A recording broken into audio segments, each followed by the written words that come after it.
మీ business విస్తరించాలనుకుంటున్నారా? మార్చి 16-17 హైటెక్స్ లో franchise India biggest ఫ్రో expo. BRS MLC కవిత ఇంట్లో ED సోదాలు కలకలం రేపుతున్నాయి. ఢిల్లీ నుంచి వచ్చిన 10 మంది అధికారుల బృందం హైదరాబాద్లోని కవిత నివాసంలో తనిఖీలు చేస్తోంది.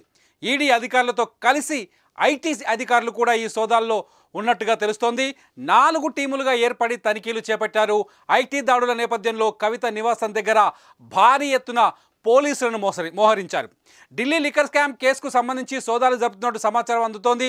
ఇటీవల ఢిల్లీ లిక్కర్ స్కామ్ కేసులో కవితను ఛార్జ్షీట్లో నిందితురాలుగా చేరుస్తూ సిబిఐ సమన్లు జారీ చేసిన విషయం తెలిసిందే. దీంతో నోటీసు ఈడీ కూడా కవితను నిందితురాలుగానే చేసినట్టుగా తెలుస్తోంది.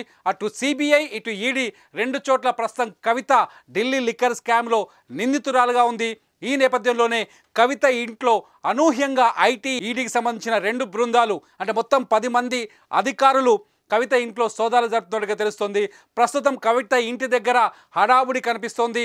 కవితతో పాటు కవిత భర్తకు సంబంధించిన వ్యాపార లావాదేవీలపైన కూడా సోదాలు నిర్వహిస్తున్నట్టుగా తెలుస్తోంది. ఇప్పటికే కవిత ఢిల్లీ లిక్కర్ స్కామ్లో నిందితురాలుగా ఉన్నారు. గతంలో కవితను పలుమార్లు ఈడీ విచారించిన తర్వాత కవితను అరెస్టు చేస్తారనే ప్రచారం జరిగింది. ఇవన్నీ జరిగిన నేపథ్యంలో ఎన్నికల ముందు జరిగిన ఈ డ్రామాలో ఎటువంటి డెవలప్మెంట్ కనిపించలేదు. చివరికి కవిత సుప్రీంకోర్టును ఆశ్రయించారు. సుప్రీంకోర్టును ఆశ్రయించిన తర్వాత కవితకి ఇచ్చిన ఈడీ నోటీసులు జారీ చేస్తే విచారణకు హాజరు కావాల్సిన అవసరం లేదని కవిత ఈ మధ్యనే తెగేసి చెప్పారు. ఆ తర్వాత కవితని సిబిఐ ఈడీ ఇద్దరు నిందితురాలుగా చేరుస్తూ ఛార్జ్షీట్లో పేరు నమోదు చేశారు.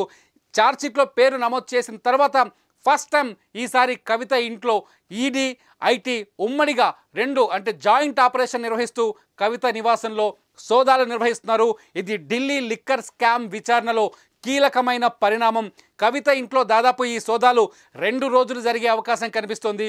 ఇంక 2 రోజుల పాటు ఈ సోదాలు జరుగుతాయని సమాచారం అందుతోంది.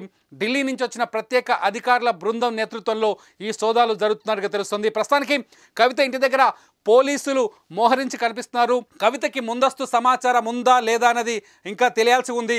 కవితకు సమాచారం ఇవ్వకుండానే ఐటీ ఈడీ రైడ్ చేస్తున్నట్టుగా తెలుస్తోంది. కవిత భర్తకు సంబంధించిన వ్యాపార సంస్థలపైన కూడా రైడ్స్ జరిగే అవకాశం కనిపిస్తోంది. ప్రస్తుతానికి మాత్రం హైదరాబాద్లో ఎన్నికల నేపథ్యంలో ఢిల్లీ నుంచి ఈడీ బృందం దిగడం, హైదరాబాద్లోని ఐటీ అధికారులను కలుపుకొని కవిత నివాసంలో సోదాలు చేపట్టడం ఒక రకంగా సెన్సేషన్ అనే చెప్పాలి.